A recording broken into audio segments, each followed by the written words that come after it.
भले ही सरकार खेल और खिलाड़ियों के लिए कुछ भी कर ले, लेकिन जमीनी स्तर पर रहने वाले कोच हो या अधिकारी हो, अपनी मनमानी करने से बाज नहीं आते और प्रतिभावान खिलाड़ी को खेल की रेस से बाहर कर देते हैं और अपने चहेतों को ले लेते हैं। ऐसा ही मामला कैथल के जिला खेल विभाग का सामने आया है। खेल विभाग द्वारा 19 नवंबर को कैथल में खेल महाकुंभ का आयोजन किया था, लेकिन भाग लेने वाले खिलाड़ियों को नहीं पता था कि उनके साथ भेदभाव किया जाएगा और अच्छा प्रदर्शन करने के बाद भी फाइनल रिजल्ट लिस्ट से बाहर कर दिए जाओगे। ये हम नहीं कह रहे हैं जनाब, ये खिलाड़ी के अभिभावक कह रहे हैं। उनके बच्चों द्वारा खेल महाकुंभ में भाग लिया गया था और अच्छा प्रदर्शन कर दूसरा स्थान हासिल किया गया था, जो विभाग द्वारा बनाई फाइनल रिजल्ट की सूची में भी शामिल है और उस सूची पर विभाग द्वारा भेजे गए कोच आदि के साइन भी हैं। लेकिन अभिभावकों ने आरोप लगाए हैं कि उनके बच्चे की जगह किसी अन्य खिलाड़ी का नाम शामिल किया जा रहा है। लेकिन इस मामले में कितनी सच्चाई है वो तो बाद में पता लगेगा, लेकिन फिलहाल अभिभावकों द्वारा आरोप लगाए गए हैं। वहीं जब जिला खेल विभाग के अधिकारी से बात की गई तो उन्होंने इन आरोपों को गलत बताया है। लेकिन सवाल बड़ा खड़ा होता है कि अगर ऐसे ही खेलों में धांधलेबाजी होती है तो असली खिलाड़ी कभी जीत नहीं पाएगा और ऐसे कोच या अधिकारी अपने चहेतों को आगे भेजते रहेंगे।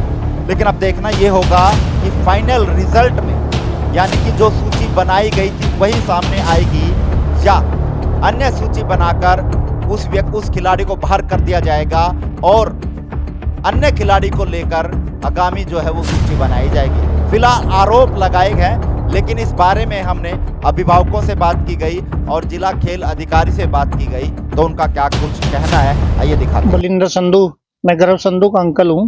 जी, क्या मामला? हाँ, तो जैसे 19 तारीख को एडवर्टाइजमेंट के अकॉर्डिंग बच्चों का जो ट्रायल हुआ था, उसमें मेरा भतीजा गौरव संधू 195 अंक के साथ वो थर्ड पोजीशन में। तीनों ही बच्चे फर्स्ट सेकंड थर्ड थे, जो वो 195 थे, तो उसमें सेकंड पोजीशन गौरव संधू के थे। लेकिन वो जो रिजल्ट है वो डिक्लेयर कर दिया गया। उसमें जो भी वहां पर टीम बनाई थी उस कन्वीनर के माध्यम से भाई सभी ने चेक करना, तो 3-4 मेंबर की टीम थी, उसमें सभी के उसमें सिग्नेचर है उस लिस्ट पे। उस कन्वीनर के भी जिसकी अध्यक्षता में हो रही थी उसके भी सिग्नेचर है और वो लिस्ट खुद कन्वीनर ने ग्रुप में शेयर कर दी गई। तो जिसके बाद बच्चों के में खुशी का माहौल था और बच्चे वो अपनी तैयारी के लिए आगे पार्टिसिपेट करने के लिए वो दिल्ली चले गए बच्चे।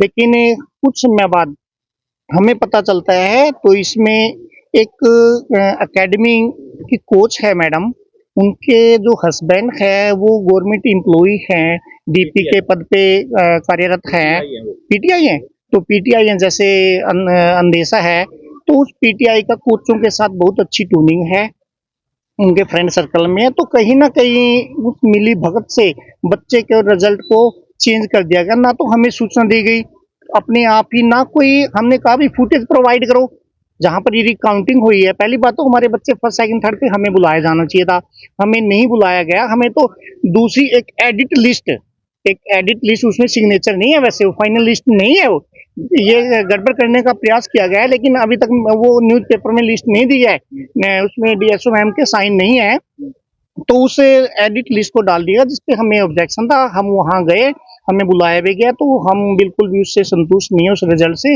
हम चाहते हैं भी जो लिस्ट एक बार डाल दी गया फाइनल, जिसको 3-4 वहां पर जो कमेटी बनाएगी तो उनके सिग्नेचर भी है, तो उसी लिस्ट को कंसीडर किया जाए।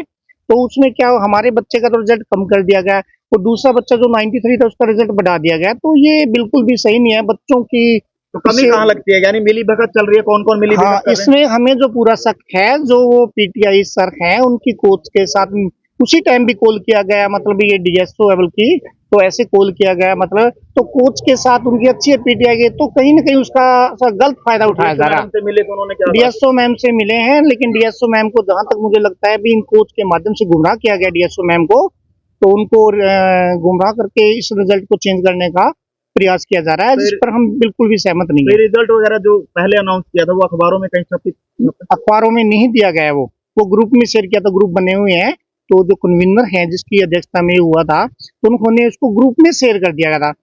यानी कि कहीं ना कहीं प्रतिभा जो बच्चों के अंदर है वो कहीं ना कहीं मारी जा रही है, कहीं ना कहीं सिफारिश जो है वो ली जा रही है। बिल्कुल बिल्कुल बिल्कुल ऐसा ही हमें लग रहा है, मतलब दीप किसान। अब क्या आगामी कार्रवाई जो है वो की जाएगी, क्योंकि डीएसओ मैडम द्वारा भी नहीं आपकी सुनवाई की? डीएसओ मैडम से हम पहले मिले थे, उसके बाद मैडम से मिलने के बाद इन्होंने दोबारा बुलाया।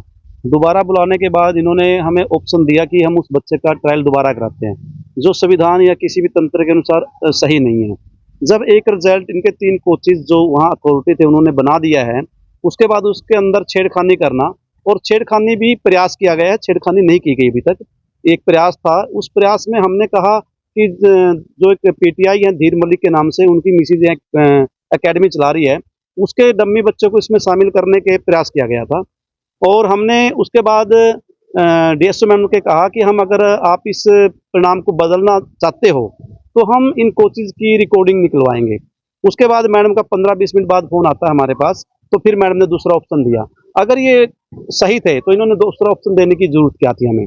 तो इस पे हमें पूरा संदेह नहीं है, पूरा हमें यकीन है। बिल नहीं, फाइनल लिस्ट तो पहले 3 बच्चों की है, जिनका सेम स्कोर है, वो फर्स्ट, सेकंड, थर्ड है, और सेकंड बच्चे को वे फोर्थ निकाल रहे हैं और उस बच्चे को फर्स्ट निकाल रहे हैं, जो कहीं रिटर्न में भी नहीं है, प्रयास किया गया है। हम नहीं चाहते कि इस प्रयास को इनका सफल होने देंगे, क्योंकि जिन बच्चों का धांधलेबाजी चल रही है, बहुत धांधलेबाजी है, और मैडम का इतना कसूर भी शामिल है। देखो, मैडम इतनी इसमें कसूरवार नहीं लगती, क्योंकि मैडम के सामने जो बात आज रखी गई है उसी के बेस पे मैडम बात कर रही है। लेकिन मैडम अगर पहले परिणाम पे जाना चाहे तो वो उसमें परिणाम को सही रख सकती हैं। वो मैडम ने देखना है उन्होंने क्या करना है। अगर मैडम अपना परिणाम सही नहीं रखती या ठीक बात नहीं रखती तो हम इस कार्रवाई को आगे तक लेके जाएंगे। ऐसा नहीं होगा कि इस बच्चे के साथ अनदेखी होगी, किसी के साथ नहीं होने देंगे। हाँ जी, मैं Suman Malik, district sports officer. Ma'am, एक रिजल्ट की लिस्ट में गड़बड़ का कोई मामला सामने आया, पढ़ाकों ने आरोप लगाए कि लिस्ट में गड़बड़ की गई है, क्या पूरा मामला है? इसमें लिस्ट में कोई गड़बड़ नहीं की गई है, क्योंकि वो मेरे सामने आज मामला आया है और उसको मैंने खुद फेस किया है। मैंने उनके नंबर काउंट किए हैं, बिल्कुल वो दूध का दूध और पानी का पानी। लेकिन जिस पे डाउट था, जिन्होंने ये मामला दर्शाया है कि गड़बड़ की है, उन्होंने पहले ये कहा था कि जिस बच्चे का बोल रहे हो हम उसकी ट्रायल अकेले करवा दो, हम तैयार हैं। लेकिन अब वो दोबारा मैंने बुलाए तो उन्होंने मना कर दिया कि नहीं, अब हम दोबारा उसकी नहीं ट्रायल होने देंगे। पहले वही तैयार थे कि इसकी दोबारा ट्रायल करवा दो। 19 तारीख को फेल हुए हैं, उनके रिजल्ट फाइनल जो है वो आपके कोचेज है जो भी वहाँ पे रिप्रेजेंटेड थे, उनके साइन है और ग्रुपों में वो रिजल्ट शेयर किए गए। तो क्या वो रिजल्ट कौन से ग्रुप में? मेरे पास ग्रुप में नहीं आया है कोई भी रिजल्ट, और इतने मेरे सिग्नेचर नहीं होंगे, इतने कोई रिजल्ट आगे भी नहीं जाता, क्योंकि सब कोचेज की जो भी रिजल्ट है उस पर मेरे सिग्नेचर होंगे। तो जो कोचेज के द्वारा रिजल्ट तैयार किया गया, कहीं ना कहीं उसमें संदेह आपको नजर आता है, जिसके बाद मेरे पे कोई संदेह नजर नहीं आता है। अगर मैं किसी कोच की वहाँ पे ड्यूटी लगाती हूँ और वो पार्टी ये कहती है कि हमें इस पे विश्वास नहीं है, तो हम किस पे विश्वास कर सकते हैं? फाइनल रिजल्ट में उस लड़के का नाम है, लेकिन अभी बताया जा रहा है कि जो दूसरी लिस्ट कोई तैयार की गई है उसमें उस लड़के का नाम नहीं है। नहीं, कोई दूसरी लिस्ट तैयार नहीं है। हमने उसका स्कोर देखा है, जो दूसरा बच्चा है वो टॉप कर रहा है, 196 है, और जो इनके बच्चे हैं 195, 194 हैं, और उस बच्चे के ऊपर आरोप लगाए जा रहे हैं। लेकिन इस लिस्ट में मैम उस लड़के का नाम नहीं दर्शाएगा जिस लिस्ट में आपके कोचिंग के साइन है, उसमें 96 हमने का कोई इसी भी मामले बच्चा नहीं है। हमने इसी मामले को देखते हुए पूरा रिकॉर्ड मंगाया मैंने अपने सामने, और एक उसमें शूटिंग में कार्ड होते हैं, उनके अलग अलग बंडल बना दिए जाते हैं, उनमें फिर मैंने अपने कोच के साथ बैठ के ये लिस्ट जो झूठी है, जो कोचिंग के द्वारा रिप्रेजेंटेड के लिए द्वारा जो तैयार की गई। मैंने झूठी नहीं कहा, जो कि मेरे कोच वहां पे मैंने जिसकी ड्यूटी लगाई थी उन्होंने ठीक कहा है। उन्होंने मेरे सामने ऑफिस में बैठ के ये कहा है कि इस कोच ने ये चेंज किया है, लेकिन नहीं है, ऐसा बिल्कुल भी नहीं है। तो क्या जिस लड़के का नाम काट दिया गया है या जिस लड़के का नाम काटा गया उसके 196 है और इनके 195, 194 है। लिस्ट में नहीं शो रहा, जो लिस्ट दो मेरे पास पूरा रिजल्ट पूरा है, सबका बायोडाटा अलग अलग है। आपने ये भी कहा है सामने कि इस पूरे खेल महाकुंभ को जो है वो रद्द कर देते हैं दोबारा से। पूरे महाकुंभ को नहीं, किसने बोला आपको कि पूरे महाकुंभ को? ने आरोप लगाए, बिल्कुल ये झूठा आरोप है। अगर किसी उसमें डिस्प्यूट होता है तो मैं स्पेशली उस इवेंट को बोल रही हूँ जिसमें ये 10 मीटर राइफल है, पूरे उसको इवेंट को हम रद्द नहीं करते। जहाँ पे बैठ के वो ऑफिस में धमकियां दे रहे हैं, ये एक तो उनका तरीका नहीं है कि बैठ के हमें धमकियां दे, मेरे ऑफिस में आके धमकियां दे। मैंने डीसी साहब को भी इस बात से नोटिस करवाया है कि वो मुझे ऑफिस में धमकी दे रहे हैं, मुझे बैठ के। वो आपसे मिलने आए थे, 20 मिनट बाद आपने फोन करके उनको बुलाया? हाँ, 20 मिनट बैठ के मैंने ये कहा कि आपस में आप लोग समझौता कर सकते हो, मैं रीट्रायल कर सकती हूँ, उसमें दूध का दूध पानी का पानी। लेकिन वो पहले मान रहे थे, लेकिन दोबारा नहीं माने। अब उसमें मैं क्या कर सकती हूँ? मैं रीट्रायल की वो कर सकती हूँ, लेकिन रीट्रायल वो नहीं चाहते, तो इस लिस्ट में जिस बच्चे का नाम अब ऐड ऑन हो रहा है 96 ऐड ऑन नहीं जी, आपके पास एक छोटी सी लिस्ट है। मैम, यही आपके मेरे कोचिंग पास के sign सबके है, ये चार- मेरे पास सबके अलग अलग स्कोरिंग के वो हैं, इनका जो होता है स्कोरिंग का एक बोर्ड होता है वो है, क्योंकि उनके भी पेरेंट्स आए थे। मैंने अलग अलग दोनों से किसी से बात, पहले दोनों से आए थे कि वो दूसरी पार्टी बोल रही थी मेरा ठीक है, दूसरी ये आए हैं जो आपके पास कंप्लेन लेके वो फाइनली क्या बनाई करेक्ट गई ठीक है। मैम? अभी तक कोई फाइनल लिस्ट नहीं बनाई गई है। मैंने यही दोनों पार्टियों से बैठ के रिक्वेस्ट की है कि आप इस ट्रायल को रीट्रायल करें।